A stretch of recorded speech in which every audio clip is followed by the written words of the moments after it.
everyone. Chad here with Pulse One and another Tech Talk. I've got Tony and Brian with me today. This is the first time I've had two guys that I'm interviewing at the same time, so we'll see how this goes. Tony and Brian with Doobie and Associates, and they've got some unique insights on helping businesses and what that means for you and how they'll help you know what to do and who to be successful in your business. And so I'll hand it over to Tony and you can explain a little bit more. All righty. Thank you, Chad. Real honored to be on with you today. We are the Doobie Associates about what you need to do in business and who you need to be successful. I am the do side of the equation. I'm the recovering CPA. I'm the person in charge of fiscal management, strategic planning, processes, procedures. What is that monthly report card that tells you that you're doing what you're doing right and what you're doing wrong in your business so you can make better decisions? I focus on those things to help you know what you should be doing. And when I say should, you're going to tell yourself what you should be doing to make your business help you get what you want from it. Take it away, Brian. I'm Brian Gorman. I am the B side of the Doobie Associates. I am who you need to be because you know what you should be doing and you're still not doing it. So I am the executive coach that helps you become the leader that your business requires for the success you're seeking.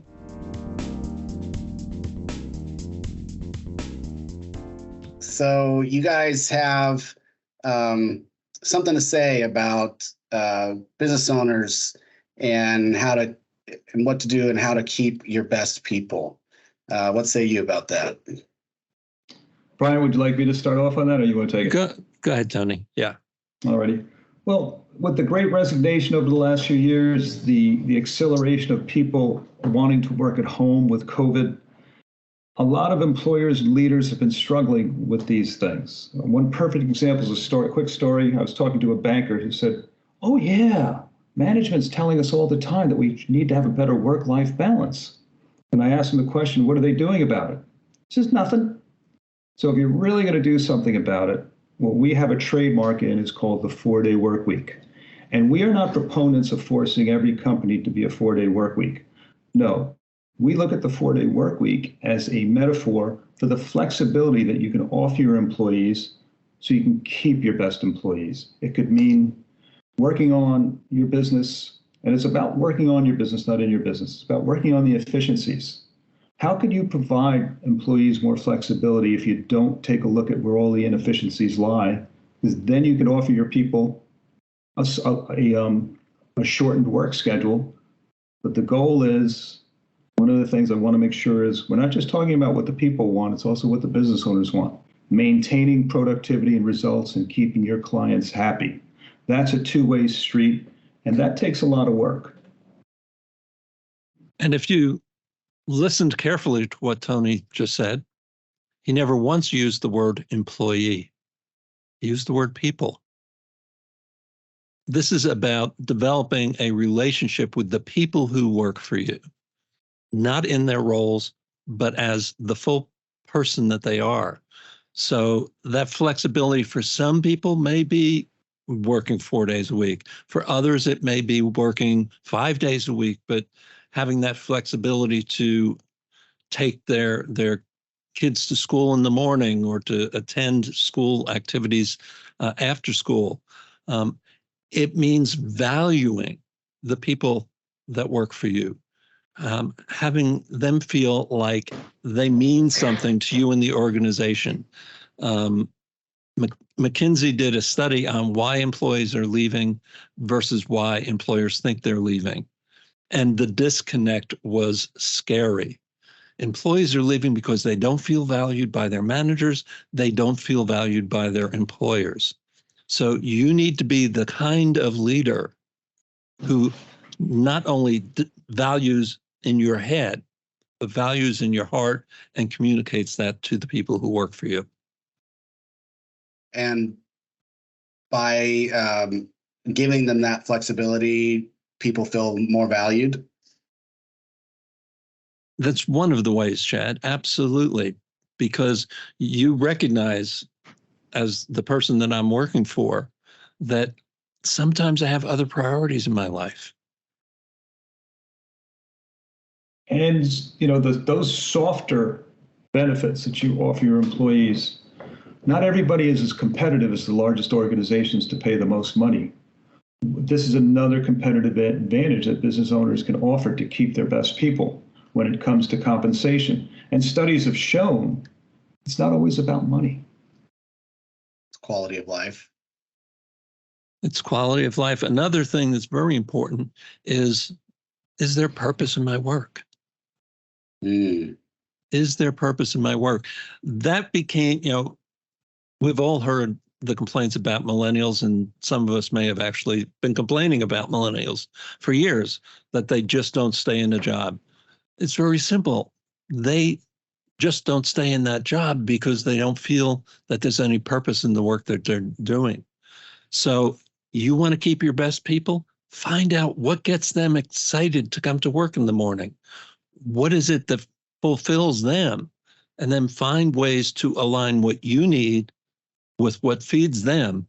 You've taken care of not just retention, you've taken care of productivity, you've taken care of a commitment to the organization and long-term employment for that individual.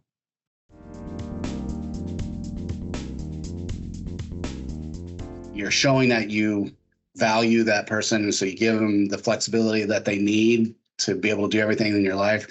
How talk to me about the productivity side.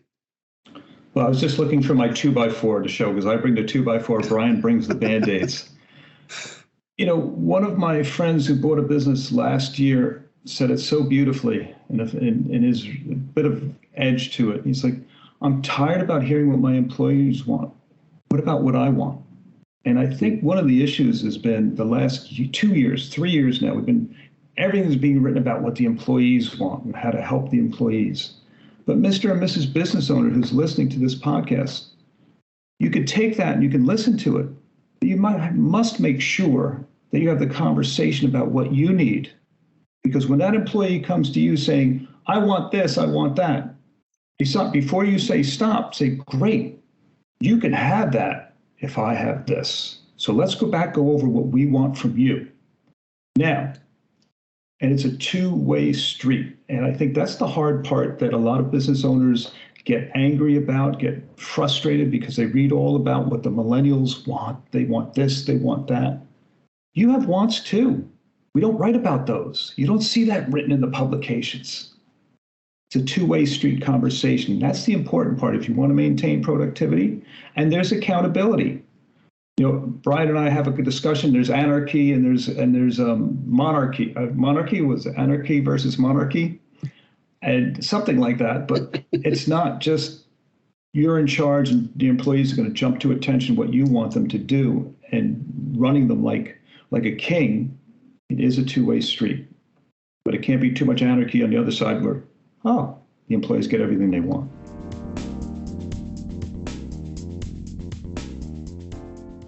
So guys, tell me, you're talking about keeping your best people and being able to be flexible. Gosh, we learned that a lot during the last 3 years during the pandemic, right? And being able to offer the ability through technology, being able to offer people to work from anywhere.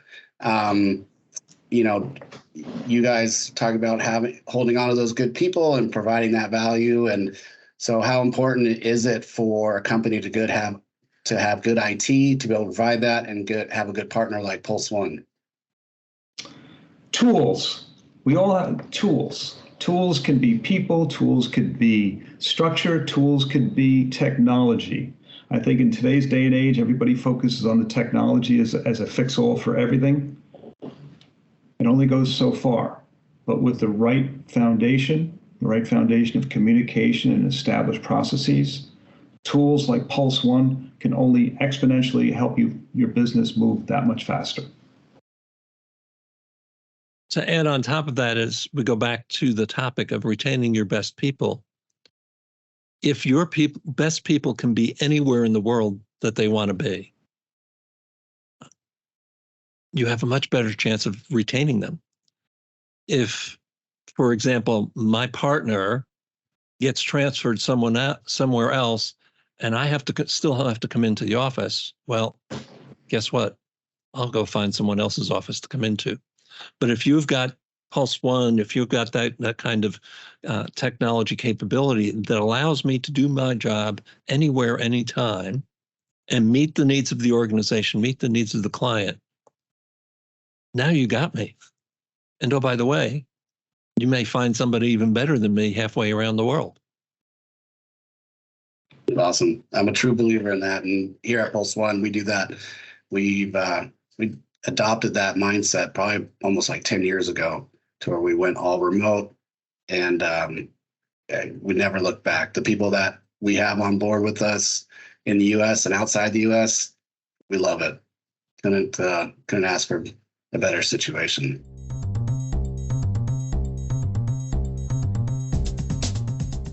Well, that was we're going to keep this one a little short and sweet. I wanted to give everyone a taste of the Doobie Associates, Tony and Brian, and give everyone the opportunity to reach out to them and to want more. So Tony and Brian, tell me how people can get a hold of you. Alrighty. It's www.do-beassociates.com. I'm Tony at doobieassociates.com. And I'm Brian, Brian, at doobieassociates.com. And in closing, when times get tough in business, Chad, it's Doobie time.